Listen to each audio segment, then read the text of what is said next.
Обвиниха ме за една мокра кърпа в банята и това стана началото на края. Споделям тази малка стаичка с приятелката на баща ми и майка й, две жени, които никога не са ме приемали като част от семейството. Използвах кърпата само за кратко, докато се бръснах по краката преди работа. Тя остана леко влажна в края, затова я оставих на рафта да изсъхне естествено, без да мисля, че това ще предизвика буря.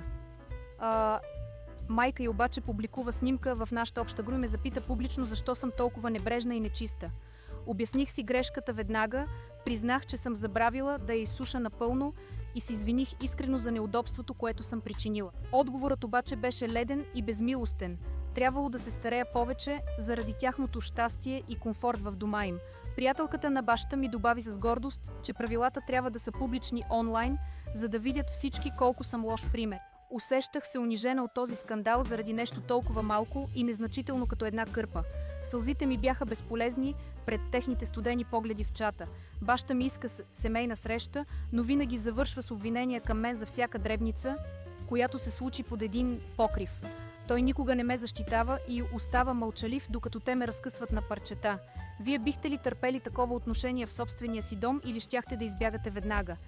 Чувствам се като чужденец сред хора, които трябва да са ми близки. Всеки ден е битка за уважение и достоинство, което те систематично унищожават с думи. Не знам къде ще стигне това насилие над духа ми, но вече не мога да дишам в този дом без страх от следващото обвинение.